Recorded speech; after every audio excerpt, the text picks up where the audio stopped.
雞皮，一樣幾有爭議性嘅食物。有人話食得多唔健康，但係有人話食雞唔食皮，不如咧就唔好食雞咁話。喪 B，你有咩睇法啊？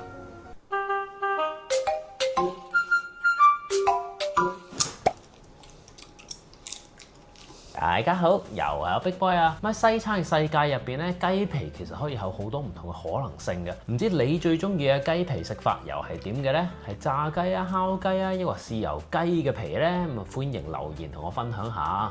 咁啊，以法國嘅餐飲文化為例啦，佢哋咧非常之重視咧利用成隻家禽去煮餸嘅，由頭到腳咧都唔會浪費嘅。例如咧法式燉雞啊，咁咧就會用到雞原本嘅脂肪同埋皮層咧，去到增加風味同埋口感嘅喎。咁啊，法國菜入邊咧亦都有將個皮咧做得超香脆嘅手法啦，例如咧呢個嘅烤雞啦，將嗰個雞咧烤到金黃啊，又或者咧用雞油咧去到煎啊、煮啊，之後咧又會發展到利用雞皮啊、脂肪啊嚟到保存食物嘅味道啊，甚至乎去煮佢，例如油封咁樣。咁啊，證明咗咧用皮脂嚟到煮食咧喺法國烹調入邊咧有一定嘅地位嘅。咁啊，聖誕咧又就快到啦，今次咧我準備咗3款嘅雞皮食譜俾大家，咁啊可以咧用嚟做呢個頭盤啦，又或者咧整大份啲作為一個 party food 咁又得啫。咁啊一路開住 party，一路傾偈，一路咧拎起好似啲 canapes 咁樣嚟食啊，非常之方便嘅。咁啊3款入面，唔知你又最中意係邊一款呢？好啦，第一道出場咧就係最簡單嘅烤雞皮啊！咁啊材料咧淨係用雞皮咁大把嘅啫。咁啊做法咧非常之簡單，首先咧將啲雞皮印一印乾佢，然後咧拎個焗盤，咁啊擺張烘焙紙上去，之後咧就將雞皮咧鋪平喺上面，之後再鋪多張烘焙紙喺表面，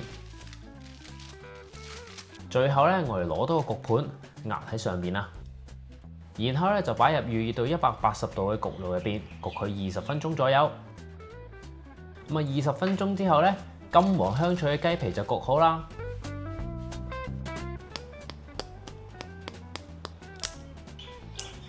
聽下幾脆。咁啊，如果周圍有啲雞油嘅話咧，可以收集起嚟啊，用嚟咧煮其他嘢嘅。咁啊雞皮焗完之後咧，我哋落少少鹽，然後咧就可以當薯片咁食噶啦。又或者咧可以夾埋其他食材一齊嚟食啊，例如咧可以點啲牛油果醬啊咁樣，又或者咧可以好似我之前做過嘅雞油蒸生蠔咁啊，用頭先收集起嚟嘅雞油嚟到蒸生蠔，蒸好之後咧就將脆脆嘅雞皮咧擺喺上面，咁啊連埋一齊嚟食咧真係超級正噶。咁除咗咁咧，烤好咗嘅雞皮仲可以用嚟擺盤嘅喎，咁啊你可以按自己嘅喜好咧將佢搣大塊啲，又或者咧細塊啲，然後咧擺喺菜式入邊做點綴。咁樣除咗可以增加菜式嘅視覺效果，仲可以咧為菜式添加香脆口感啊！咁食起嚟咧，成個菜式嘅層次感就會更加豐富噶啦。烤雞皮啊，喪 B 你都等咗好耐啦，係咪啊？一路焗嘅時候，一路喺個焗爐度係咁聞係嘛？試下啦噃。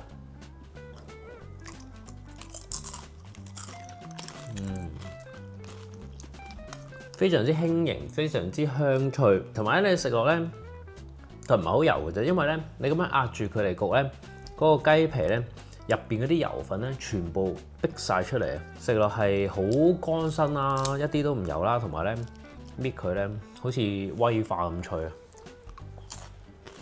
超正！咁啊呢個雞皮咧，如果你一次過焗好多啦，食唔晒嘅話咧，就咁擺翻入雪櫃，第2日再食嘅話咧，佢係會腍咗啲嘅，但係咧你擺翻入焗爐嗰度，用160度左右焗翻佢10分鐘，咁樣咧佢就可以變翻咧非常之香脆嘅效果㗎啦。又流口水嚟。咁如果想招呼客人再體面少少嘅話咧，以下呢個用雞皮嚟做嘅迷你 canapes 咧就啱晒啦。一齊嚟睇下有咩材料先啊！咁啲雞皮我哋沿用翻頭先嘅做法啦。就係用嗰個焗盤咧壓平佢嚟到焗脆佢啊，然後咧將佢切成適當嘅1口 size 啊，咁啊個形狀咧就唔需要太講究噶啦，三尖八角都冇所謂嘅，最緊要咧佢就係一個1口嘅 size 啊。然後我哋將一個牛油果壓爛佢，跟住加啲檸檬汁同埋香草油啊。咁香草油嘅教學咧，可以睇翻之前嘅影片嘅。咁如果唔用香草油嘅話，用翻初榨橄欖油都 OK 噶啦。咁啊撈勻佢之後咧，我哋擺埋一邊，一陣再用啊。之後我哋將西芹刨走表層嘅纖維啊，然後將佢切成細粒，咁啊盡量切得細粒啲，咁樣嘅口感咧就會好少少啦。然後將啲西芹粒、蟹肉、蛋黃醬、低溶芥末同埋少少鹽撈埋一齊。之後我哋先喺每塊雞皮嘅表面放上一啲牛油果醬，然後擺啲蟹肉上去，最後加少少雕草做點綴，咁樣就完成㗎啦。大家可以唔係做呢一個嘅 combination 嘅，即係上邊唔一定係呢啲嘅材料嘅，你用其他嘅材料都得嘅，譬如係一啲蛋沙律啊，咁咧都冇問題嘅。咁啊，你自己中意係啲咩咧，就擺啲咩上去啦。一口嘅 canapes， 我唔客氣啦。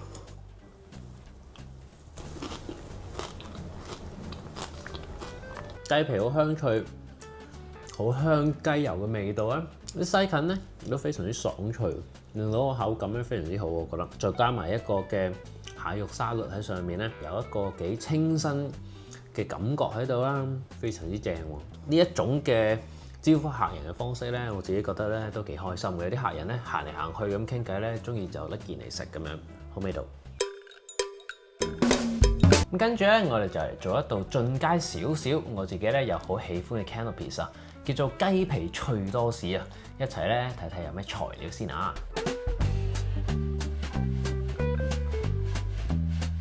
咁我哋咧首先做咗個雞肉 mousse 先啊。咁啊，我呢度咧就有件雞胸肉300克左右嘅。咁啊，雞胸上邊咧如果有啲明顯嘅筋腱位咧，我哋可以切走佢，然後咧將呢個雞胸咧切粒，咁啊大嚿都冇所謂噶啦，因為咧我哋之後咧都會 blend 埋佢嘅。咁之後咧我仲準備咗啲開心果添。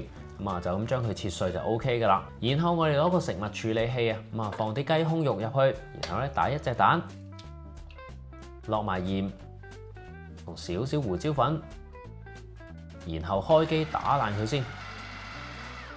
咁啊，而家嘅質地咧有少少似免治雞肉咁嘅。咁啊，呢個時候咧就可以一路慢慢加啲鮮奶油入去啦。咁啊，一路開住機一路打佢，最後咧就打成為一個咧順滑嘅雞肉 mousse 啦。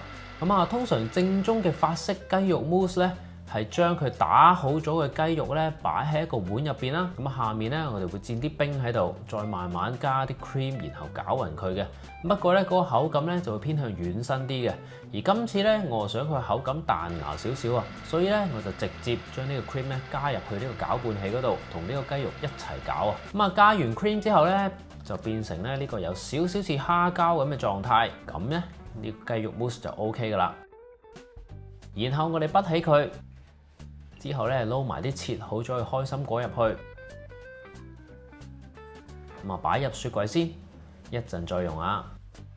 跟住我哋就將啲白麵包切咗個包邊佢啊，然後咧稍為將佢壓扁，跟住我哋拎一個焗盤，咁啊喺個底咧墊張烘焙紙。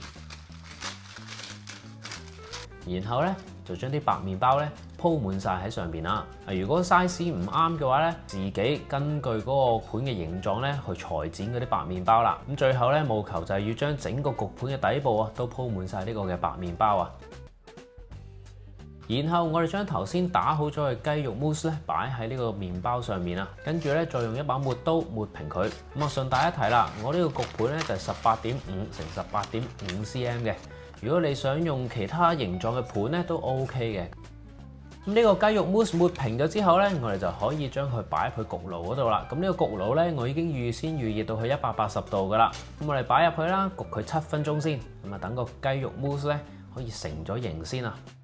咁呢個期間咧，我就會做埋嗰個雞皮嘅混合物啦。首先咧，我將雞皮咧放入滾水嗰度，咁啊煮佢5分鐘，然後將雞皮、熱水、煎米粉、麵粉咁啊一齊咧放晒入去呢個食物處理器度啊，咁啊攪佢一下先，然後咧我就再落埋個薯粉啊，跟住再開機攪拌到佢順滑為止啊。咁攪拌完之後咧，佢仲有啲稀嘅，我哋咧就將佢倒入個鍋度啊，咁啊用個細火咧慢慢煮到佢有少少濃稠嘅感覺啊。咁記住咧，我哋用細火喎，唔係咧就好容易煮過頭噶啦。咁一路煮嘅時候咧，就一路用個打蛋器不停咁樣去攪拌佢，等佢咧唔好喺凝結過程當中咧有啲結塊喺度啊。跟住咧就煮到佢咧有啲似粉漿咁嘅質地，咁啊類似咁樣結結地嘅，但仲係咧一個流動到嘅狀態，咁樣就 OK 噶啦。最後我哋落少少鹽調味，咁樣就可以放埋一邊，轉頭再用噶啦。咁啊7分鐘之後咧，我哋拎翻嗰個雞肉 mousse 出嚟啊，咁啊攤凍一陣先，然後咧就將呢個雞皮混合物咧倒喺上面啊，跟住再用把抹刀抹一抹平佢，然後再擺翻入焗爐，咁繼續用180度焗多佢15分鐘啊。咁焗完咧就將佢拎翻出嚟攤凍一陣啊。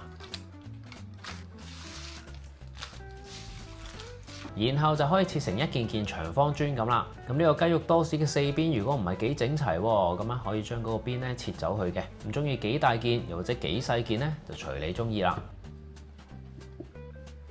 咁之後咧，我哋拎隻平底鑊，咁啊落適量嘅橄欖油同牛油落去，然後咧就擺幾件多士入去。咁我哋先煎有雞皮嘅嗰面，然後咧就煎埋有麵包嘅嗰面。咁當底同面都煎到香脆咯，咁樣就完成㗎啦。最後如果想個味道豐富啲咧，我呢度咧有一啲海苔粉啊。咁啊，海苔粉嘅做法咧，大家可以睇翻我哋之前做 risotto 嘅嗰條影片嘅。咁將呢個海苔粉灑喺上邊，咁樣我哋呢個雞皮脆多士就完成㗎啦。雞皮脆多士啊，聞到非常之香。